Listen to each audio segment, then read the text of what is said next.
Shalom saudara, mari kita perkatakan 5 arti Pentakosta yang ketiga. Yang pertama, Pentakosta ketiga adalah pencurahan Roh Kudus yang dahsyat di zaman ini, melebihi yang terjadi di Azusa Street.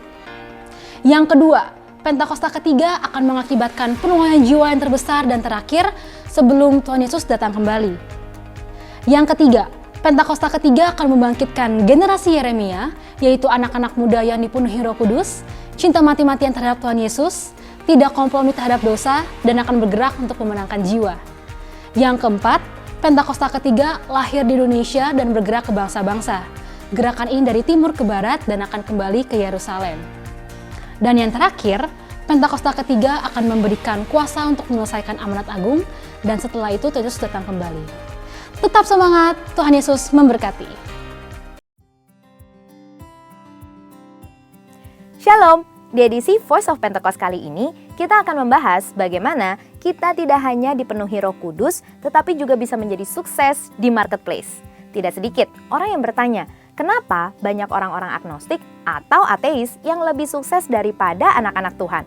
Padahal, bukankah harusnya anak-anak Tuhan yang dipenuhi Roh Kudus lebih berprestasi dan lebih hebat? Sebelum menjawab pertanyaan tersebut, kita harus mempunyai definisi sukses yang tepat secara alkitabiah terlebih dahulu, bahwa kesuksesan bukanlah diukur secara material ataupun ketenaran. Seseorang bisa saja mempunyai banyak harta tetapi hidupnya tidak terjamin bahagia. Contohnya, beberapa sumber dari media memberitakan Bill Gates yang adalah pendiri Microsoft, tetapi setelah 27 tahun kehidupan pernikahannya berakhir dengan perceraian. Ada juga Jack Ma, pendiri Alibaba dengan kekayaan sebesar 52,1 miliar US dollar, mengatakan bahwa hidupnya lebih bahagia saat ia bekerja sebagai guru dengan penghasilan kurang dari 12 US dollar per bulan. Salah satu orang terkaya di dunia, Elon Musk, pun berharap dia bisa bebas dari insomnia. Dalam Markus 8 ayat 36-37 berkata, "Apa gunanya seseorang memperoleh seluruh dunia tetapi ia kehilangan nyawanya? Karena apakah yang dapat diberikannya sebagai ganti nyawanya?" Jadi, jika kesuksesan kita tidak didasarkan oleh kebenaran firman, kita bisa saja sukses tetapi memiliki hidup yang hampa dan tidak bahagia. Jadi, kesuksesan sejati diukur dari bagaimana kita bisa menggunakan karunia dan bakat dari Tuhan dengan maksimal untuk kepentingan kerajaan Allah.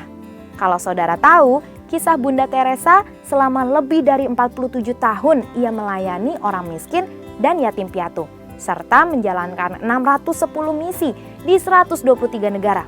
Beliau adalah seseorang yang sukses dan memberi dampak, tetapi tidak memiliki harta apapun. Maka dari itu, kita sebagai anak-anak Tuhan harus menemukan terlebih dahulu profesi yang sesuai dengan talenta yang diberikan oleh Tuhan dan secara maksimal menggunakan talenta tersebut. Ada 4 kemungkinan kenapa anak-anak Tuhan belum mencapai kesuksesan secara alkitabiah padahal diri mereka telah dipenuhi oleh Roh Kudus. Yang pertama adalah anggapan sempit bahwa Roh Kudus hanya mengurus hal-hal rohani.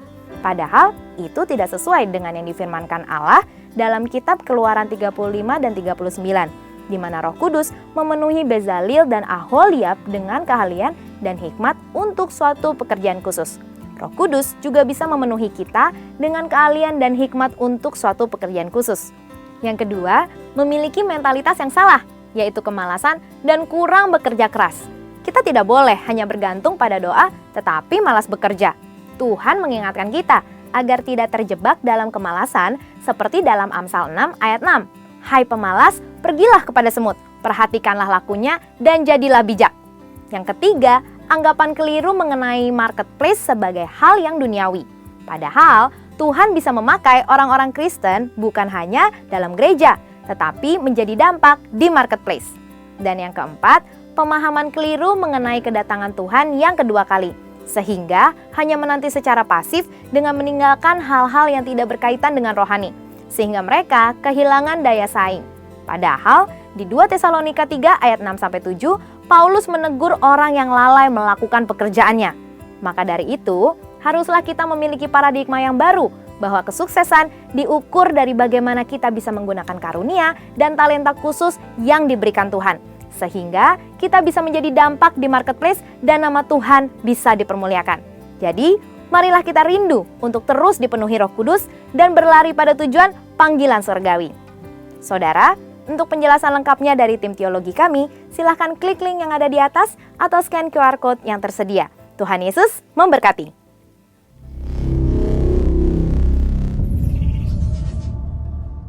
Mari kita siapkan Mazmur 91. Dalam lindungan Allah. Orang yang duduk dalam lindungan yang maha tinggi dan bermalam dalam naungan yang maha kuasa akan berkata kepada Tuhan, tempat perlindunganku dan kubu pertahananku, Allahku yang kupercayai. Sungguh, dialah yang akan melepaskan engkau dari jerat penangkap burung, dari penyakit sampar yang busuk. Dengan kepaknya ia akan menudungi engkau. Di bawah sayapnya engkau akan berlindung.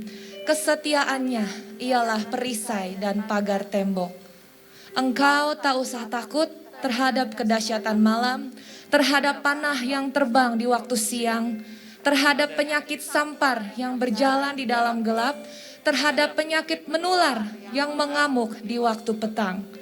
Walau 1.000 orang rebah di sisimu dan 10.000 di sebelah kananmu, tetapi itu tidak akan menimpamu. Engkau hanya menontonnya dengan matamu sendiri dan melihat pembalasan terhadap orang-orang fasik. Sebab Tuhan ialah tempat perlindunganmu yang maha tinggi, telah kau buat tempat perteduhanmu. Malapetaka tidak akan menimpa kamu dan tulah tidak akan mendekat kepada kemahmu. Sebab malaikat-malaikatnya akan diperintahkannya kepadamu untuk menjaga engkau di segala jalanmu. Mereka akan menatang engkau di atas tangannya supaya kakimu jangan terantuk kepada batu. Singa dan ular tedung akan kau langkahi. Engkau akan menginjak anak singa dan ular naga. Sungguh hatinya melekat kepadaku, maka aku akan meluputkannya. Aku akan membentenginya, sebab ia mengenal namaku. Bila ia berseru kepadaku, aku akan menjawab. Aku akan menyertai dia dalam kesesakan. Aku akan meluputkannya dan memuliakannya. Dengan panjang umur akan kukenyangkan dia dan akan kuperlihatkan kepadanya keselamatan daripadaku. Beri tepuk tangan buat Tuhan Yesus hari ini. Puji Tuhan. Terima kasih Tuhan, bahwasan yang kau baik dulu, sekarang, sampai selama-lamanya. Untuk itu kami hadir hari ini Bapa, untuk memberikan syukur kami, menaikkan ucapan terima kasih kami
pujian kita, amin Bapak Ibu Saudara. Bahkan saat kita lagi susah, saat kita lagi berhasil, saat keluarga kita lagi sakit, saat bisnis kita lagi nggak bagus, tetap saat kita bersyukur, kita memuji namanya, dia ada di sebelah kita, dia ada bersama dengan kita, amin saudaraku, haleluya.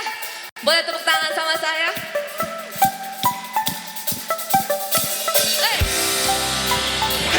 Kami mau memuji nama Tuhan.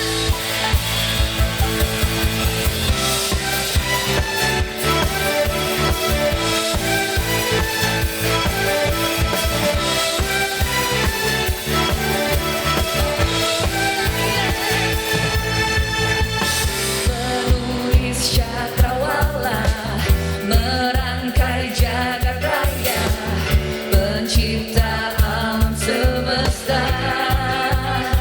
Amin. Pemilik kehidupan yang sanggup menyelamatkan, dialah jalan kebenaran. Kami rindukan kuasa mewartakanmu, kebangkitan pasti terjadi. Percaya saudara? Oh oh oh, datanglah dan hentakan, Ku akan berkuasa saat hati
satu-satunya nama di tempat ini, Yesus, yang kami fokuskan hari ini tuh. Bahkan di kolong langit ini tidak ada satupun nama yang olehnya kita bisa diselamatkan. Hanya nama Yesus. Haleluya. Sungguh kami bersyukur jadi anak-anak-Mu, Yesus. Kami bersyukur jadi orang-orang pilihan Tuhan. Terima kasih, Yesus. Silakan duduk dalam hadirat Tuhan, Bapak Ibu Saudaraku.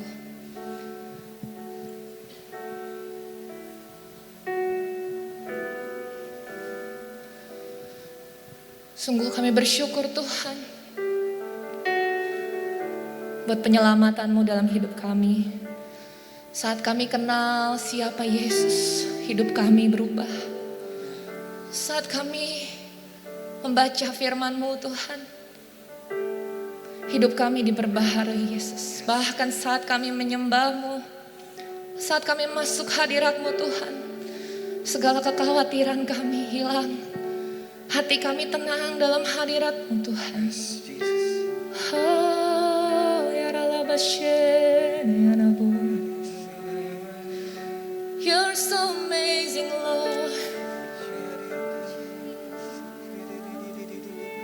Yesus hadir di sini. Kami rindukan jamahan-Mu Tuhan di tempat ini. Oh, sentuh hati setiap kami, Roh Kudus. Ya Ralabashiri, ya Raladaba, ya Raba, ya Ralabas. Oh, ya Ralabashiri, ya Raba, ya Ralabas.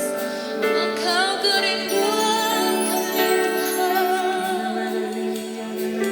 Kami mau tinggalkan segala beban yang merintangi kami dan berlari padamu, Yesus.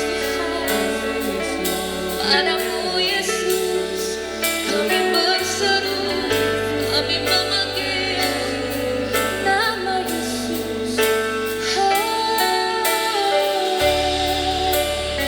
Ya dalam masyarakat, ya dalam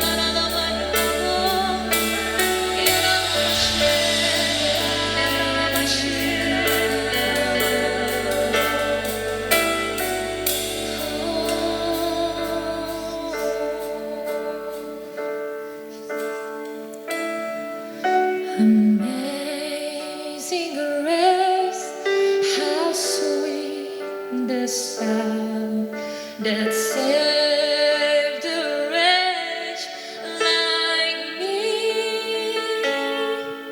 I once was lost, but now I'm found. Was blind, but now I see. Sekali lagi jemaat Tuhan nyanyikan lagu ini. Amazing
mau bangkit berdiri dalam hadirat Tuhan.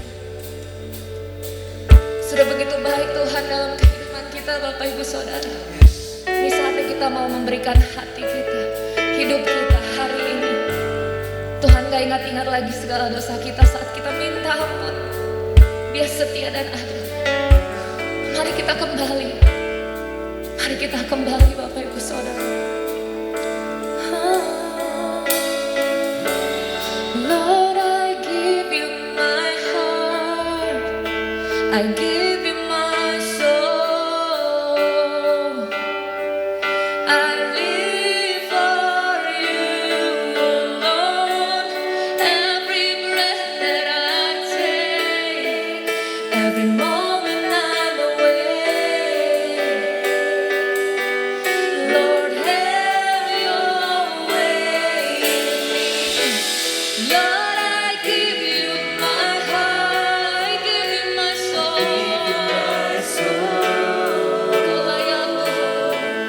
I live for you alone. Every breath that I take, every moment I'm awake. See Jesus, Lord, have your way. Ku berikan hatiku dan jiwaku, semuanya bagimu di dalam hidupku, di setiap waktu. Nyatakan Tuhan,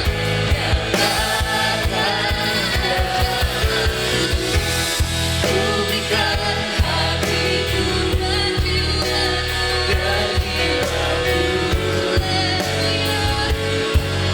semuanya bagimu di dalam hidupku, setiap waktu.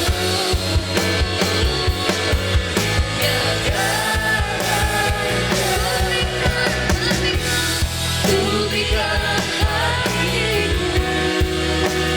dan jiwaku,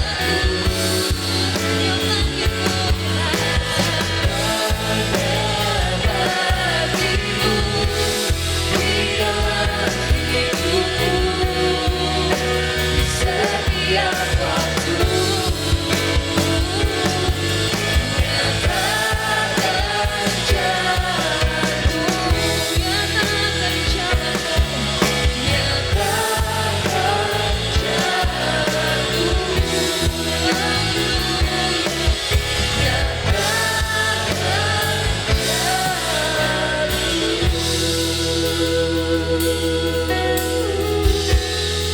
Yes, Lord.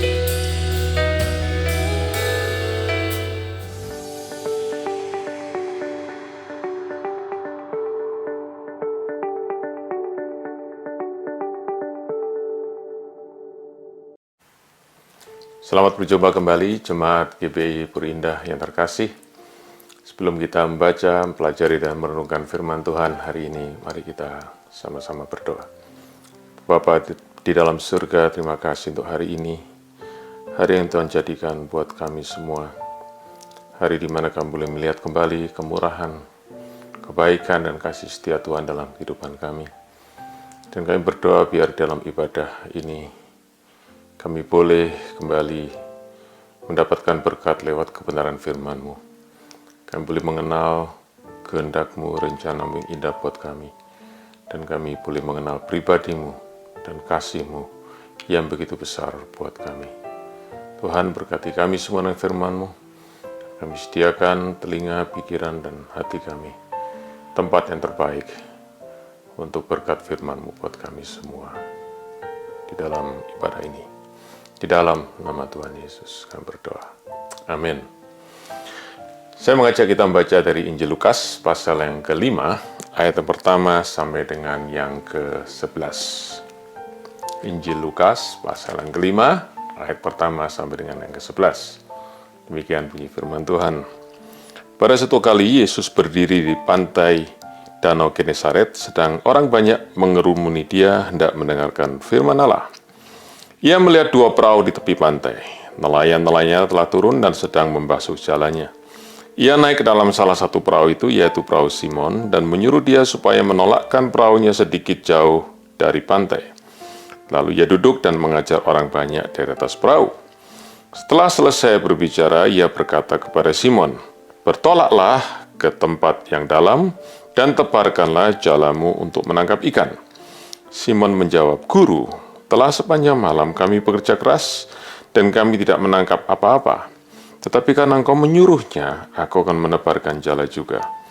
Dan setelah mereka melakukannya, mereka menangkap sejumlah besar ikan sehingga jala mereka mulai koyak. Lalu mereka memberi isyarat kepada teman-temannya di perahu yang lain supaya mereka datang membantunya. Dan mereka itu datang, lalu mereka bersama-sama mengisi kedua perahu itu dengan ikan hingga hampir tenggelam. Ketika Simon Petrus melihat hal itu, ia pun tersungkur di depan Yesus dan berkata, "Tuhan, pergilah daripadaku, karena aku ini seorang berdosa." Sebab ia dan semua orang bersama-sama dengan dia takjub oleh karena banyaknya ikan yang mereka tangkap. Demikian juga Yakobus dan Yohanes, anak-anak Zebedeus yang menjadi teman Simon. Kata Yesus kepada Simon, "Jangan takut, mulai dari sekarang engkau akan menjala manusia." Dan sesudah mereka menghela perahu-perahunya ke darat, mereka pun meninggalkan segala sesuatu, lalu mengikut Yesus. Puji Tuhan. Saudara-saudara, sebelum kita mulai melihat dan belajar ayat firman Tuhan ini, saya ingin kita merenungkan kehidupan kita sebagai orang Kristen. Saya tidak tahu berapa banyak saudara sudah lama menjadi orang Kristen dan berapa lama saudara sudah menjadi orang Kristen. Ya, tapi pertanyaannya adalah begini, apakah saudara sudah puas dengan keadaan saudara hari ini? Apakah saudara puas dengan pertumbuhan saudara sebagai orang Kristen, pertumbuhan rohani saudara, pengenalan saudara akan Tuhan, pengalaman saudara berjalan bersama dengan Tuhan? Atau saudara ingin sesuatu yang lebih dalam lagi? Saudara ingin pengenalan akan Tuhan lebih dalam lagi? Dan apakah saudara menginginkan bahwa kehidupan kekristenan saudara tidak terus seperti dulu waktu saudara pertama kali mengenal Tuhan, pertama kali saudara mulai percaya kepada Tuhan? Saudara menginginkan satu perubahan, dan tentu perubahan ke arah yang lebih baik, perubahan menuju kepada kedewasaan. Dan saudara-saudara, itu adalah kerinduan yang sangat-sangat baik, sebab itu adalah kerinduan daripada Allah sendiri. Tetapi, saudaraku, kalau kita menginginkan perubahan dalam hidup kita, maka satu hal yang kita harus tahu, bahwa perubahan itu seringkali disertai dengan satu pengalaman yang tidak menyenangkan atau tidak mengenakan. Mengapa demikian? Karena, saudara-saudara, kita ini semua di dalam kehidupan kita selalu, saudara-saudara, di dalam menata kehidupan kita mulai masuk dalam satu kondisi di mana kita itu membangun sesuatu keteraturan. Ya, kita menyukai namanya keteraturan, atau yang kita sering sebut, saudaraku, istilah yang lebih sederhana adalah rutinitas. Kenapa rutinitas? Karena rutinitas itu, saudaraku, sesuatu yang kita lakukan dengan mudah, bahkan seringkali sesuatu yang kita lakukan tanpa harus berpikir. Ya, seperti sesuatu yang otomatis kita lakukan, dan itu adalah sesuatu yang nyaman, sesuatu yang mudah kita lakukan. Nah, perubahan itu adalah sesuatu yang kita harus alami waktu kita keluar daripada yang kita sebut rutinitas kita atau zona nyaman kita, dan itu tidak enak. Ya, karena lalu kita mulai, saudara-saudara, merasakan sesuatu yang tidak biasa kita lakukan. Dan saudara-saudara, kalau kita bicara saya ingin berubah, maka kita harus tahu dan kita harus siap untuk mengalami sesuatu yang tidak enak di dalam kehidupan kita. Nah, kalau kita melihat saudara pengalaman daripada Simon Petrus ini, waktu Tuhan mulai membawa dia dalam perubahan, maka kita melihat bahwa Tuhan Yesus juga lakukan yang sama kepada Simon Petrus, yaitu dia membawa Simon keluar daripada zona nyamannya, ya. Atau bahkan, saudaraku, saya boleh pakai istilah Tuhan Yesus mengganggu kenyamanan daripada Simon Petrus. Kalau saudara melihat di dalam ayat yang kita baca tadi, dikatakan Tuhan Yesus satu kali ada di pantai Danau Genesaret, Dan dia naik ke salah satu perahu yang ada di tepi pantai itu, yang milik daripada nelayan yang ada di situ. Dan dikatakan begini, yang menarik adalah begini. Tidak dikatakan maka Tuhan Yesus naik ke salah satu perahu. Tetapi disebutkan Tuhan Yesus di situ melihat ada dua perahu, dan Tuhan memilih perahu yang milik daripada Simon. Saudara-saudara, buat saya, saudaraku, Tuhan naik ke perahu Simon itu, di antara dua perahu itu, buat saya itu ada sesuatu yang penting. Karena di situ ada pilihan yang Tuhan lakukan. Dan Tuhan memilih perahu Simon, dan bukan karena perahunya, tetapi karena Simonnya. Ya, dia memilih perahu itu karena perahu itu adalah milik Simon. Nah, dengan kata lain, Tuhan memilih Simon Petrus. Pertanyaannya sekarang, mengapa Tuhan memilih Simon? Saudara-saudara, kita bisa memikirkan banyak sekali jawaban, kemungkinan. Oh, karena Tuhan tahu hati Simon, karena Simon itu orang yang baik, karena Simon itu saudara-saudara merindukan Tuhan dan sebagainya. Tetapi di dalam Alkitab, ya, Lukas tidak mencatat sedikit pun, tidak memberikan indikasi sedikit pun kenapa Tuhan memilih perahu Simon, selain daripada bahwa dia memilih itu dari kehendaknya sendiri. Jadi, saudaraku, pilihan Tuhan atas perahu Simon dan pilihan Tuhan atas Simon adalah namanya pilihan kasih karunia. Kasih karunia adalah sesuatu yang Tuhan lakukan di dalam kehidupan kita, bukan karena kebaikan kita, bukan karena sesuatu yang istimewa dalam diri kita, bukan karena sesuatu yang luar biasa dalam diri kita, tapi karena Dia mengasihi kita, dan Dia memilih untuk mengasihi kita. Dan saya berdoa, saudara-saudara, biar hari ini, waktu saudara mendengar firman Tuhan ini, saudara tahu di dalam hati saudara bahwa Tuhan sedang memilih saudara. Tuhan akan membawa saudara di dalam pengalaman untuk lebih mendalam lagi dengan Dia. Nah, apa yang Tuhan lakukan waktu Tuhan memilih perahu Simon itu? Dia naik ke dalam salah satu perahu itu, dan Dia menyuruh Simon untuk menolakkan perahunya sedikit jauh dari pantai. Saudara-saudara, kalau kita melihat ini, tentu ini sesuatu yang kelihatan ya oke lah, ya, sesuatu yang tidak terlalu memberatkan, ya, suruh dorong dari pantai. Walaupun saudara-saudara di situ terlihat sekali bahwa Tuhan Yesus ini, ya, dia menempatkan dirinya sebagai orang yang berotoritas. Ya, tiba-tiba dia perintahkan Simon tolakkan sedikit jauh dari pantai. Tetapi saudara-saudara, yang saya ingin lihat adalah kita mesti mengerti keadaan Simon pada saat itu. Kalau kita tadi baca kisah ini, saudara, maka Simon itu baru pulang dari bekerja, karena dia seorang nelayan. Dan nelayan itu bekerja pada malam hari, menangkap ikan pada malam hari. Dan malam itu, mereka baru saja mengalami malam yang penuh dengan kegagalan, bahkan gagal total. Sudah baca tadi, Simon berkata kepada Tuhan Yesus, sepanjang malam kami tidak menangkap ikan satupun. Gagal total, zero. Ya.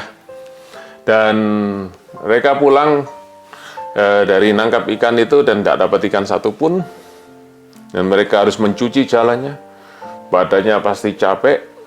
Dan badannya pasti akan terasa lebih capek lagi. Kenapa? Karena hatinya juga capek. Saudara, badan boleh capek, tapi kalau dapat ikan banyak, hati tidak akan terasa capek. Dan badan saudaraku terasa, ya, ada seperti ada energi begitu, karena melihat paling tidak ada hasil yang didapatkan.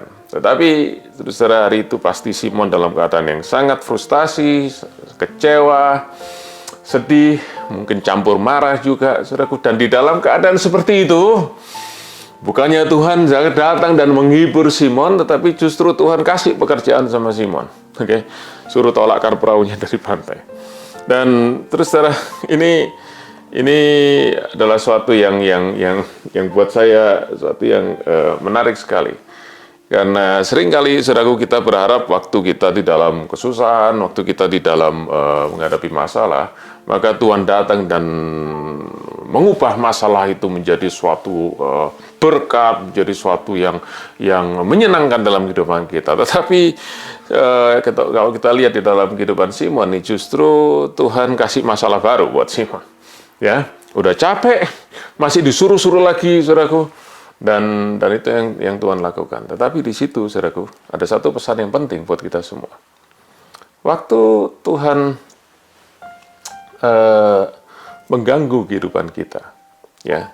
Terus maka dia sedang punya satu rencana yang besar, rencana yang indah, ya, yang kita mungkin belum mengerti pada saat itu.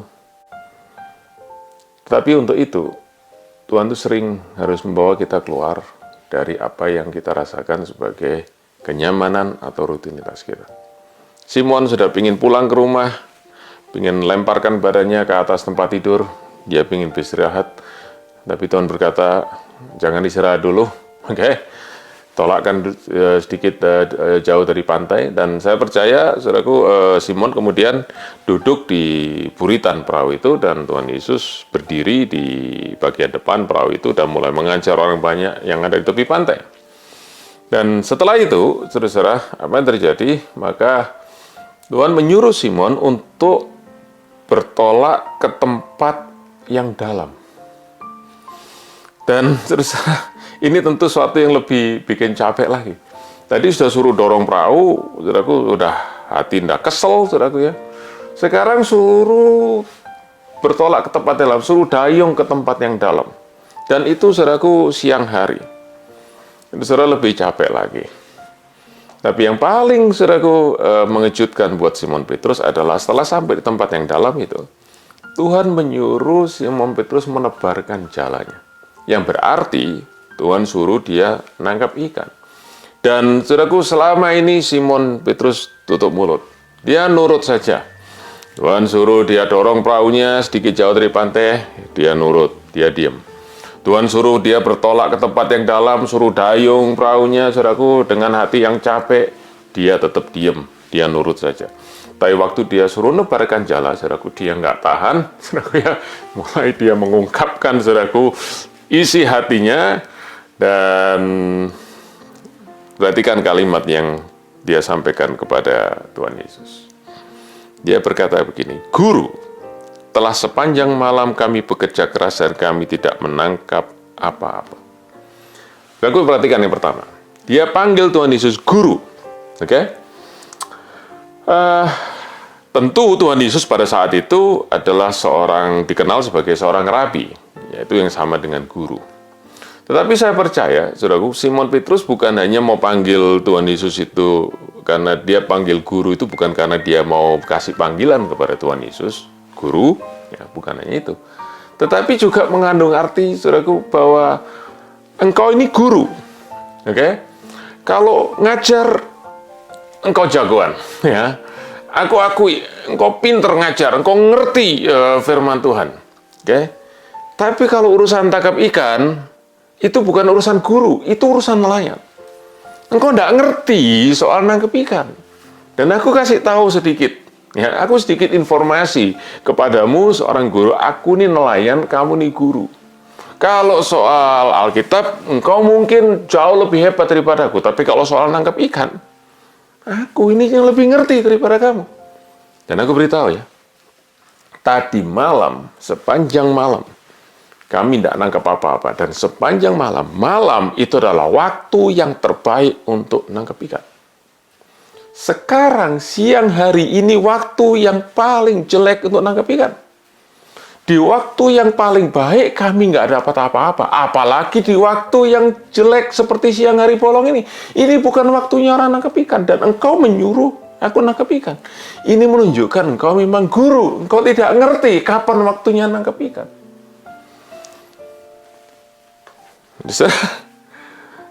Benar-benar capek.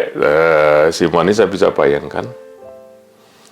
Tetapi kemudian dia tidak berhenti di situ. Dia lanjutkan dengan satu kalimat. Tapi karena engkau yang menyuruhnya, aku melakukan juga. Yaitu Simon Petrus berkata kepada Tuhan Yesus begini, Guru, ini bukan waktu yang baik menangkap ikan. Tapi karena engkau menyuruh, aku lakukan juga. Ya sudah, aku nurut saja. Oke? Tapi aku beritahu, aku lakukan ini hanya karena engkau menyuruh. Sebab apa, saudaraku? Saya menduga orang-orang banyak itu masih ada di pinggir pantai. Mereka tidak langsung bubar. Mereka masih ngelihat. Waktu, saudaraku, Tuhan menyuruh Simon menolakkan ke tempat yang dalam, mungkin, saudaraku, orang banyak masih melihat. Dan, saudaraku, mereka masih bisa melihat perahu itu, saudaraku, di tengah danau. Buktinya apa? waktu saudaraku akhirnya ikan itu ditangkap, saudaraku, Simon Petrus panggil teman-temannya, saudaraku, Yohanes dan Yakobus, mereka bisa datang, berarti mereka masih bisa melihat jelas, saudara-saudara, perahu itu. Dan karena itu Simon berkata kepada Tuhan Yesus, kalau aku tebarkan jala ini, orang banyak itu akan ngetawain aku. Orang banyak akan mengejek aku. Ini nelayan paling bodoh. Nah, mungkin mereka berkata, ya tadi malam dia sudah gagal. Mungkin sekarang ya dia ingin menghibur diri, dia mau coba-coba lagi. Ini satu perbuatan yang bodoh. Jadi nanti kalau aku ditanya kepada orang-orang, kenapa kamu tebarkan jala? Aku kan bilang bukan aku. Aku ini cuma nurut saja si guru ini yang lakukan. Saya merasa seperti itu, saudara. Karena saya tahu bahwa Petrus ini tidak mengharapkan dia bisa nangkap ikan. Kenapa saya katakan demikian, saudaraku? Karena kalau saudara melihat di dalam ayat yang ke-9, dikatakan sebab ia adalah Simon Petrus dan semua orang bersama-sama dengan dia takjub karena banyaknya ikan yang mereka tangkap. Jadi mereka benar-benar tidak menyangka, Simon Petrus tidak menyangka bahwa dia bisa dapat ikan. Jadi saya punya pendapat, saudaraku, bahwa Petrus lemparkan jala itu, saudaraku, dengan skeptis. Dia berkata, ya sudahlah, aku nurut kamu karena aku ya hormat sama kamu, karena kamu ini guru yang dihormati, oke lah, aku lakukan. Dan terus saudara, itu adalah yang terakhir, yang paling berat, yang mungkin dirasakan, saudaraku, oleh Petrus saat itu, ya, untuk dia lemparkan jalannya itu, ya, diganggu berkali-kali, saudaraku, tapi ini gangguan yang paling berat. Tetapi waktu dia lakukan itu, dan dia lakukan itu, saudaraku, hanya sekedar untuk nurut apa kata Tuhan Yesus, tiba-tiba dia begitu terkejut.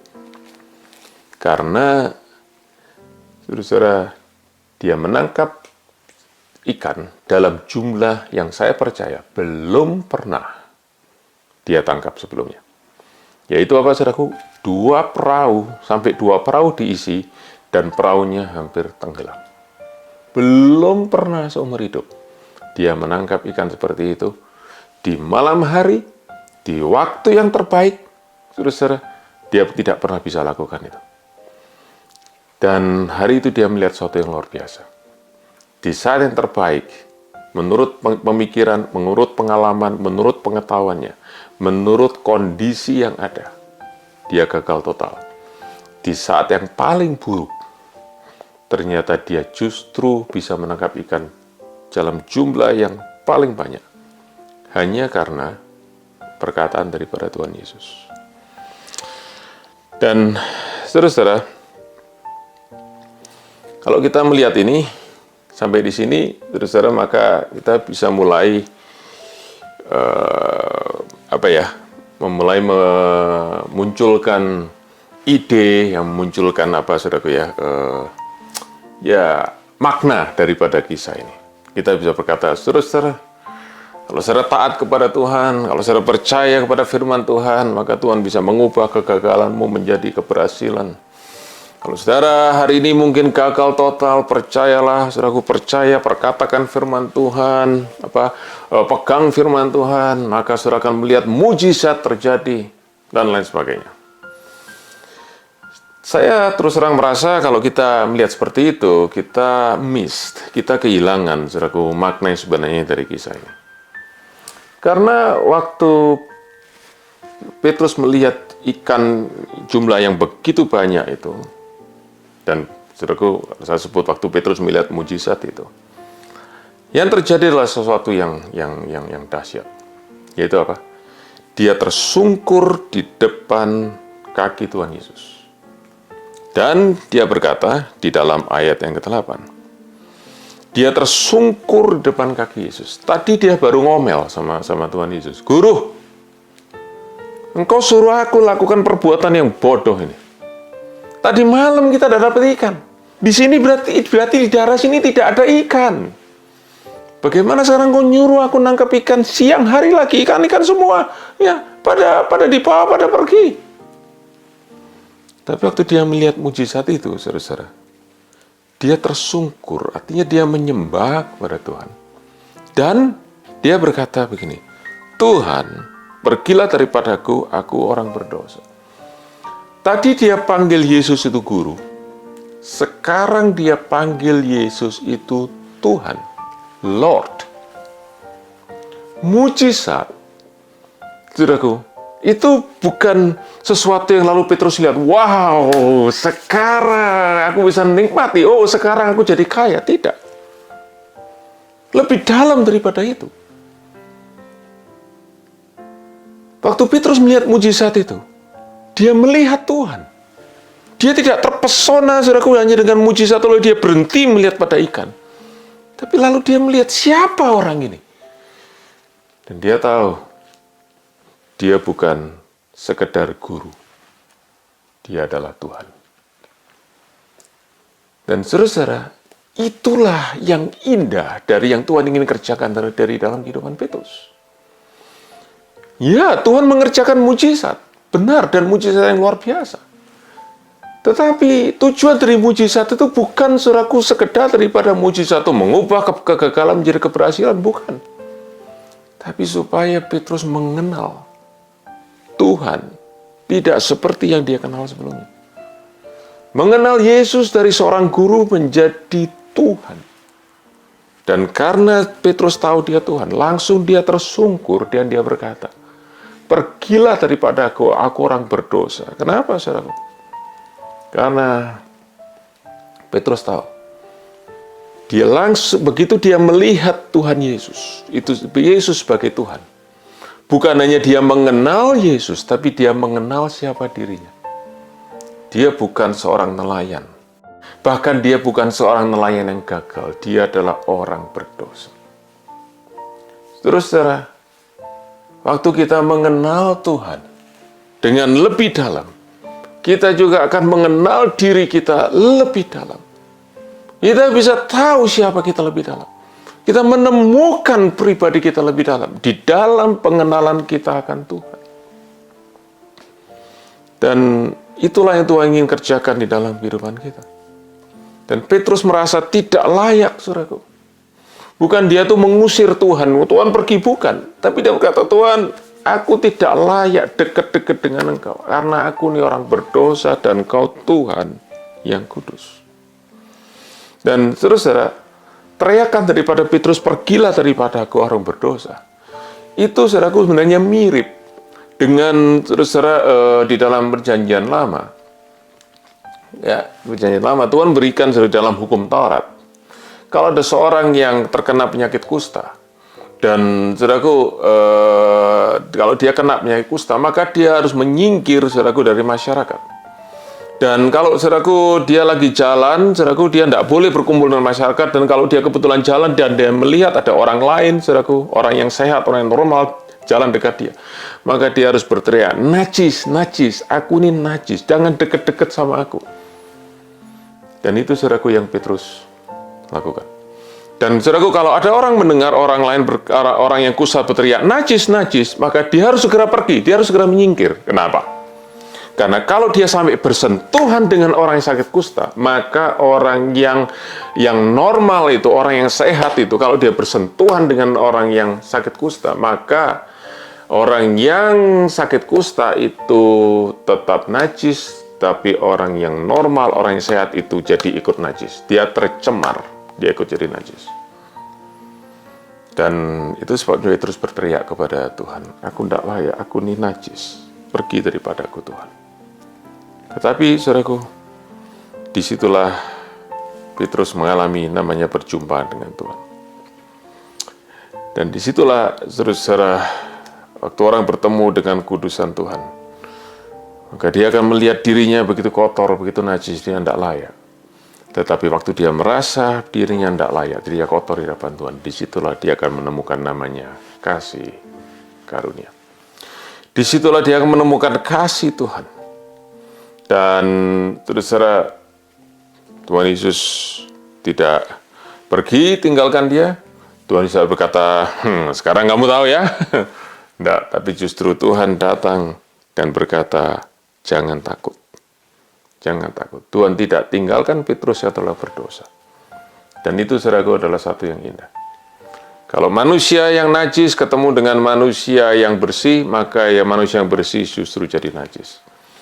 Tapi kalau manusia yang najis ketemu dengan Tuhan yang kudus, maka yang manusia yang najis itu dikuduskan oleh Tuhan yang kudus. Dan Tuhan berkata kepada Petrus, jangan takut. Aku menjadikan engkau penjala manusia.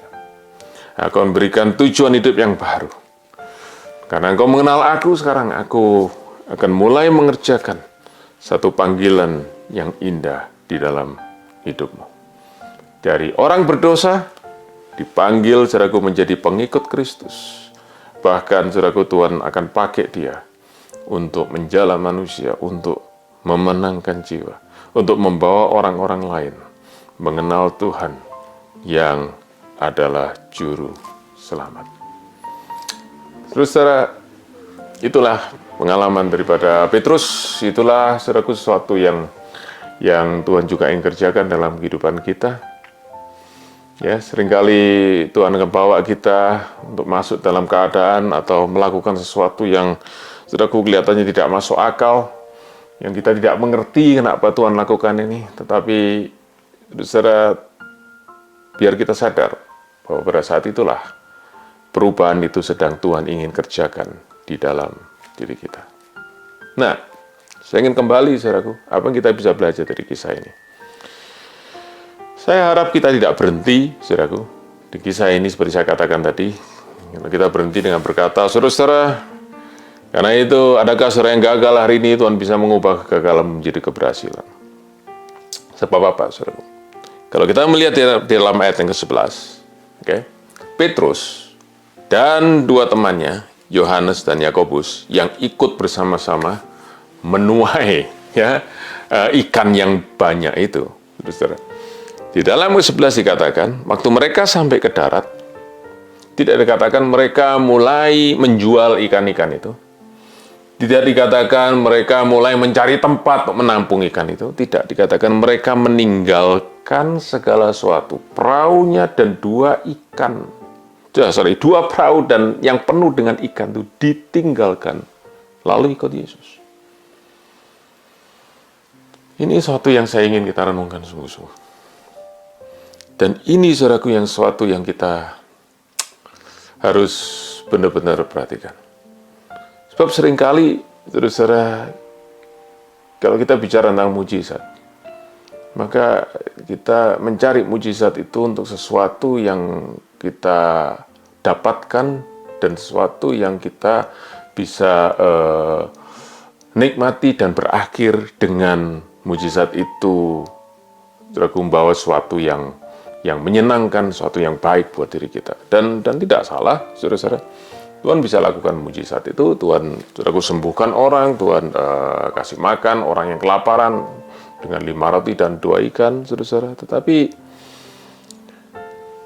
mari kita belajar dari kisah ini, bahwa waktu Petrus dan Yohanes dan Yakobus melihat mujizat itu, mata mereka tidak terpaku kepada mujizat itu, kepada ikan, tetapi mata mereka terpaku kepada Yesus.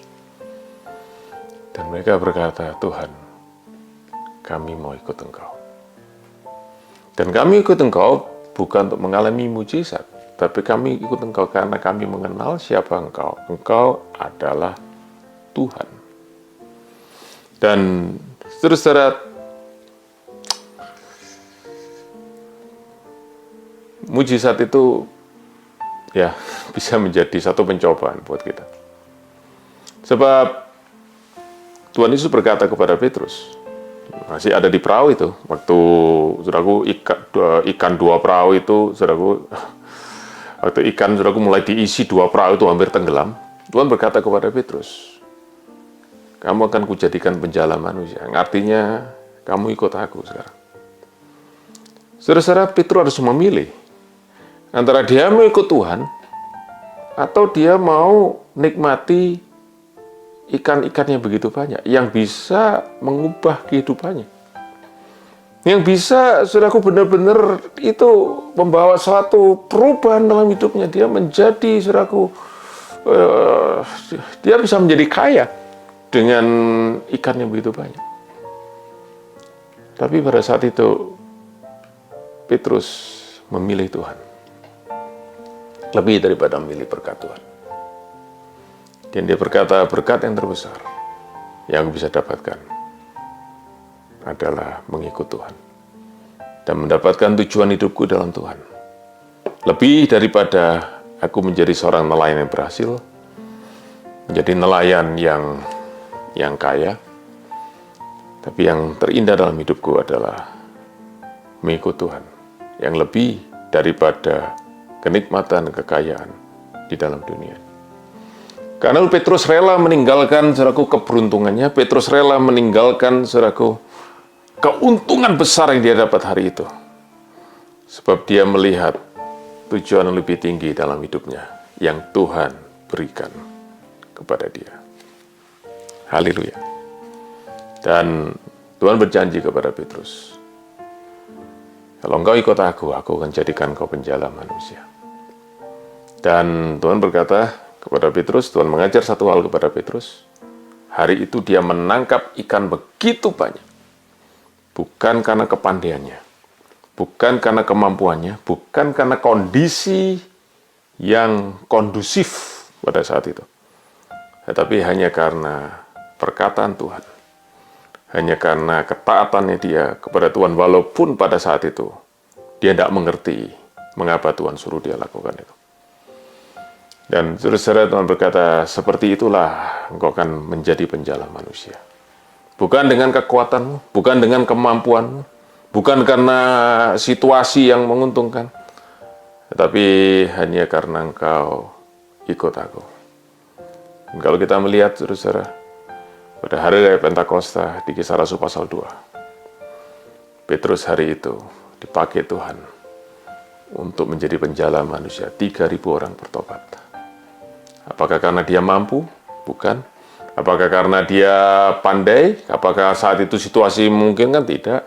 Saudara-saudara, hanya karena satu. Hanya karena kuasa Tuhan yang memakai dia dan bekerja dalam hidupnya. Satu pasal berikutnya, pasal yang ketiga. Itu dia dengan Yohanes, saudaraku, oleh kuasa Tuhan menyembuhkan seorang yang lumpuh di pintu gerbang Bait Allah. Lalu orang itu masuk dalam Bait Allah, yang mulai menyanyi, melompat-lompat, saudaraku, orang banyak mulai takjub, dan disitulah Petrus pakai kesempatan untuk memberitakan tentang kabar keselamatan tentang Yesus. 5.000 orang bertobat. Begitu banyak orang di jala, saudaraku.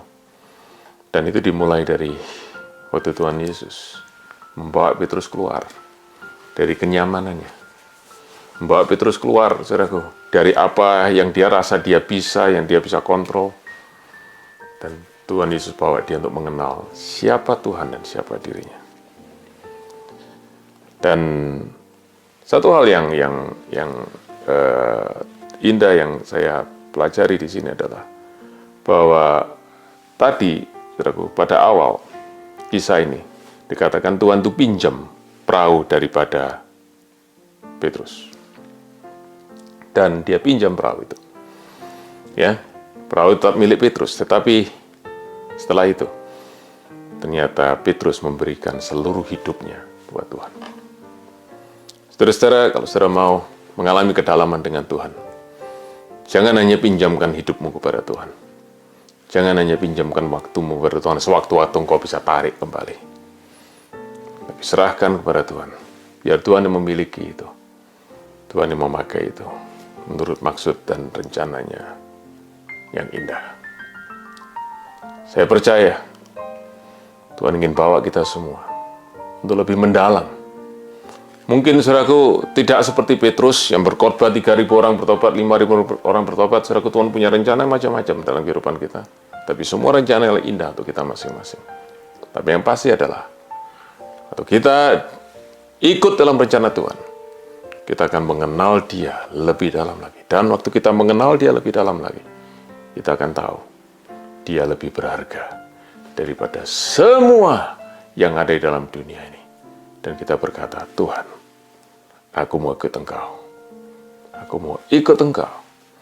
Walaupun aku tidak bisa menikmati semua yang kelihatannya terbaik dalam dunia. Sebab aku tahu yang terbaik aku dapatkan di dalam Engkau. Mari kita berdoa. Bapa dalam surga, terima kasih untuk kebenaran firman-Mu, dan kami berdoa biar kami semua boleh buka diri kami, boleh buka hati kami, untuk Kau boleh bekerja, berikan panggilan-Mu kepada kami semua, dan supaya kami terus boleh Engkau bawa dalam pengalaman mengenal Engkau, mendapatkan Engkau, dan mengenal diri kami yang akan Kau ubahkan di dalam panggilan-Mu yang terindah buat kami. Terima kasih Bapa dalam surga. Memberkati jemaat GBI Puri Indah ini, supaya mereka semua boleh mengalami pertumbuhan rohani, pengenalan akan Kau lebih daripada yang lalu, dan mereka boleh melihat Engkau mulia, Engkau indah, Engkau ajaib, yang olehnya kami semua boleh berkata, ambil hidup kami menjadi milik-Mu seumur hidup kami, sebab Engkaulah Tuhan yang mulia di dalam kehidupan kami. Dalam nama Tuhan Yesus kami berdoa. Amin. Memberkati saudara semua, sampai kita bertemu di kesempatan yang akan datang. Puji Tuhan.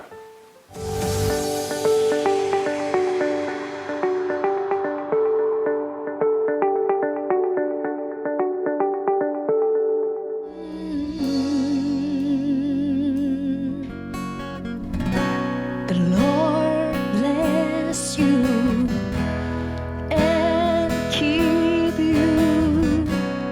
Make His face shine upon you and be gracious. Tuhan memberkati engkau dan melindungi engkau. Tuhan menyinari engkau dengan wajah-Nya dan memberi engkau kasih karunia. Tuhan menghadapkan wajah-Nya kepadamu dan memberi engkau damai sejahtera.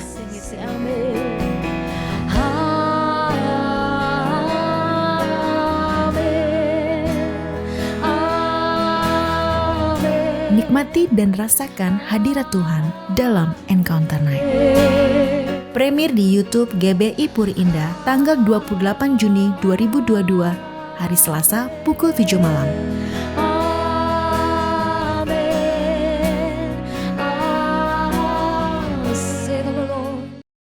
Baik Bapak Ibu Saudara, persembahan QR Code bisa langsung scan di bangku sebelah kanan Bapak Ibu, ada dicantumkan QR Code ya, atau di layar-layar di sekitar saudara.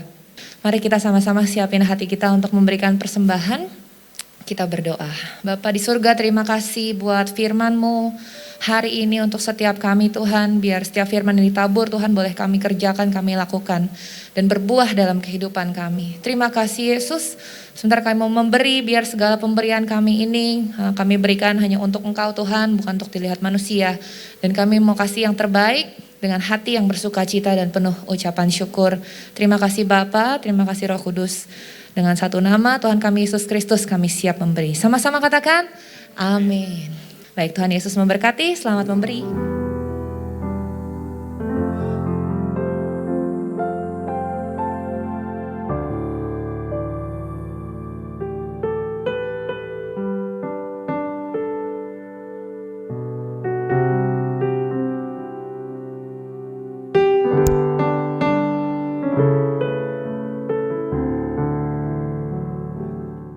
Kita akan mengakhiri ibadah kita pada hari ini, dan sebelumnya kita akan menerima berkat.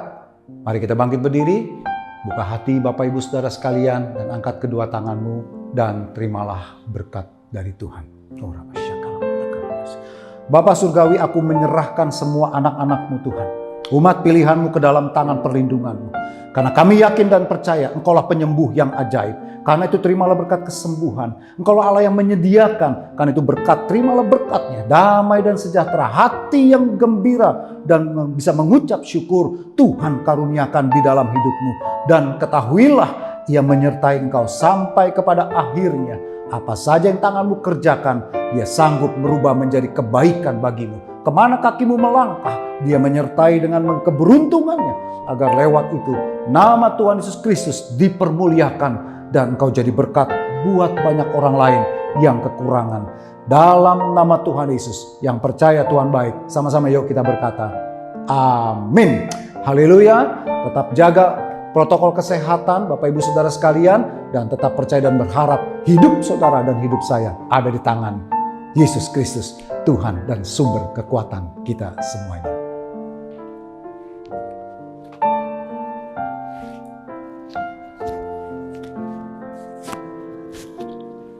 Tuhan memberkati kita semuanya.